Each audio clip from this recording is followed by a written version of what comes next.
Welcome to the front row. I'm here with Clint Derrick. My name is David Cho. Clint, thank you for hosting this incredible avenue to share our cultural activities in West Texas, Lubbock. Yeah. And we have an exciting 2026-27 season coming up. And you were just talking about a couple of concerts that excite you. Yeah. I love the fact that we're devoting a series of front rows to the activities of one of our great artistic organizations, the Lubbock Symphony, of which this is the first one. And I love that. And one of the things that has intrigued me and that I wanted to talk about is what will happen with the Lubbock Symphony next year during its 80th anniversary. That's remarkable. That's incredible. And I thought, well, what's going to go on musically? What's exciting musically? And there are a couple of things that I know about. One is is that you will be playing the accompaniment for Star Wars: The Empire Strikes Back, right? That will be very exciting. People will love that. And you're doing Sibelius too. And I'd love for us to talk about why you picked Sibelius too. I love that symphony. What is it about it? I echo with your enthusiasm for the music of Jean Sibelius, a Finnish national hero of the 20th century. He was kind of in a competition with the new compositional technique called the 12-tone row compositional technique, spearheaded by Arnold Schoenberg and many other 20th century composers. And to write a tonal symphony that had a Finnish nationalism flair that was very eclectic and interesting. If you look at the Finnish history, it's rather young. And in a country of 5 million people, they have produced world's greatest musicians and greatest conductors. When we look at world's most prominent conducting positions, most of them are occupied by Finnish Yes, right. conductors. Yes. There's an ongoing joke about how conductors should not talk too much. Try to show with your facial and hand gestures, expression. And Finns are known to be taciturn. To this day, I laugh about how they were the pioneers of cell phone company Nokia. And we wondered, what their plans were, like 30 minutes a year, because they hardly talk. They don't talk. Their usually replies are yes or no, thank you, or satana. It's a kind of a curse word, very popular among Finns. And out of all this, Jean Sibelius became the most beloved romantic composer. He wrote his Symphony No. 2, which has an interesting history behind it. Because Finns, they don't get sun exposure.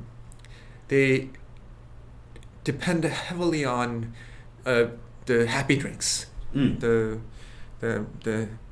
vodkas and the drinks that really, makes you happy. So the story is that when Sibelius Symphony No. 2 was being premiered, one of the orchestra musicians, he happened to be a tuba player, he would always show up to a rehearsal inebriated. So Sibelius had to literally take out some of the notes that he could not play. Oh my God. So in the score, the tuba line is what it seems very incomplete. But there was a reason why the tuba line is so incomplete, because the tuba player at the time could not play those notes. Right. Yeah, and Finland is a landscape of forest. And the music Sibelius was inspired to write is about forests. And often the music feels like you're kind of lost in the forest. So to pair with Sibelius Symphony No. 2, we're featuring an opener by Viet Quang, a composer of the 21st century. And it's about trees. It features the string section, and the second part of the first half will be featuring our principal second violin and principal cello of the LSO, Evgeny Zvonikov, Michael Newton playing Brahms' double concerto. Oh, great piece. Yeah. Fantastic. What a great program. We'll look forward to that for sure. That is incredible, yeah. And the Star Wars you mentioned, it'll happen on May the 4th. So on Play on Words, and may the Force be with you. Yeah. 2 years ago when we played A New Hope, the episode 4 of the Star Wars, people showed up 2 hours before the concert in their cosplay costumes, and we had stormtroopers marching down our lobby with the music of Imperial March, and people loved taking photos. And I hope, equally enthusiastic group of 2,300 people will show up for that. They will. Everybody will come to that concert. They will love that. And you have the other highlights too. Is there another side-by-side concert with the Lubbock Youth Orchestras? I'm so glad you mentioned that. The Lubbock Youth Orchestras are now under the umbrella of the Lubbock Symphony. And this past season was the first time in 16 years when hosting a side-by-side concert. What side-by-side is, for the listeners who are new to this concept, we have both the youth orchestra and the Lubbock Symphony on stage at the same time, where the youth get to sit with the pros next to each other, hence the term side-by-side. And it was really exhilarating for me to witness the two-way street. It's not only the pros teaching the youth, but youth really exuding the energy that sometimes is missing in the veterans in the music business. And our principal players came up to me after one of the rehearsals, just exhausted. David, I didn't know it was this hard to be accountable for our youth, just to make sure that they don't come in too early. I had to exaggerate my motions, for the string players exaggerate the leadership, and that really helped us to remind ourselves of why we went into music in the first place. And I saw this sparkle of energy and really the love of music in their eyes when they were sitteth next to the youth. And it's been a piece of the puzzle that was missing for 16 years, and I think we finally found it. And of course, at the concert, grandparents, uncles, their relatives, friends, they all come to the concert. So there is that potential to really have 2,300 audience members inside the Buddy Holly Hall, witnessing one of the memorable experiences for our youth. So we're going to play what is that, Bugs Bunny, Kill the Rabbit, Ride of the Valkyries, Barber of Seville, and this unique film score by Korngold, the Seahawk Suite. And we're not only going to feature the music Bugs Bunny, Kill the Rabbit music we all grew up with, we're going to balance that with some genius immigrant composer, European composer, Eric Korngold. You know, the conductor Andre Previn has my favorite quote about that.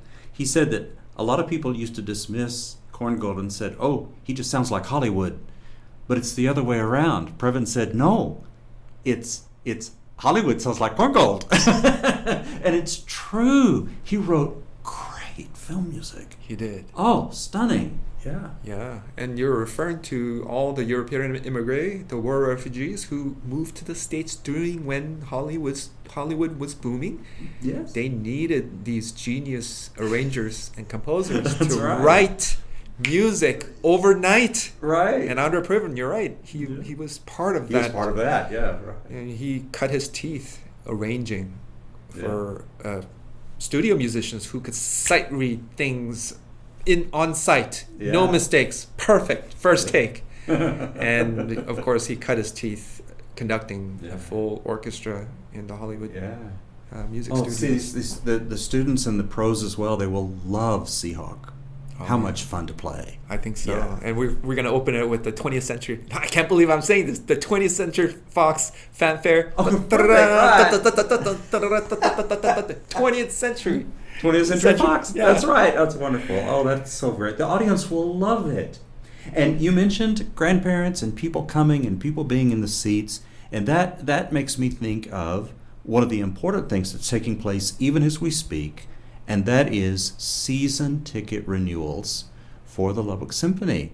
And this is important, right? This is people committing to an artistic organization and saying, I'm going to be there, I want to hear the season, I want to hear everything the orchestra has to offer, which nowadays is a lot. And so we want to make a big thing about people renewing their season tickets or becoming first-time season ticket holders, right? Yes. Yeah. Our subscription base is our sweat and soul and heart of our organization. Because we, during the course of the season, tell a story. And when you're watching a soap opera, if you skip an episode, the next episode will not make sense. Not to say that our individual concerts, they have their own story of its own, so it's okay to miss a show, but we encourage the subscription base purchase and committing to the entire season, because that there's that lineage of information and the styles that we go through. For example, the youth orchestra you're mentioning too, it would not make sense without having heard the Shostakovich, Prokofiev, Sibelius. So I highly encourage our patrons to commit, invest in the entire season of the symphony. Right. You can do that at lubbocksymphony.org. All the information is available there. And I understand from your president and CEO that you can mix and match in a number of ways that will suit each individual listener in terms of what their season ticket package will look like, and so they can tailor to how they like it. I think that's a great idea, and a wonderful thing to get more people to the symphony to enjoy what a great orchestra that we have under your leadership. Right? We are so fortunate to have the musicians of the Lubbock Symphony. It's an unprecedented mix of people of many different backgrounds. We have community members who have played in the orchestra during the times of our founding conductor, William Herod, and we have graduate students of Texas Tech, South Plains College, and Wayland Baptist who probably are playing the music of Beethoven for the first time. Yeah. It's a wonderful mix of the young and the seasoned pros. And this is a unique group of citizens who do this for the love of music. And I wouldn't be exaggerating if I were to say the Lubbock Symphony is the flagship artistic organization of the South Plains, West Texas, if not the state of Texas. Sure. I think you're absolutely right on that. Here in our community, you're celebrating your 80th anniversary. That's an incredible track record. That's longevity, being the incredible artistic organization. Starting playing concerts in a high school auditorium and, with just whoever you could find and, piecemealing people together, eventually becoming a professional ensemble, playing at the municipal auditorium. That's where they were when I was a kid.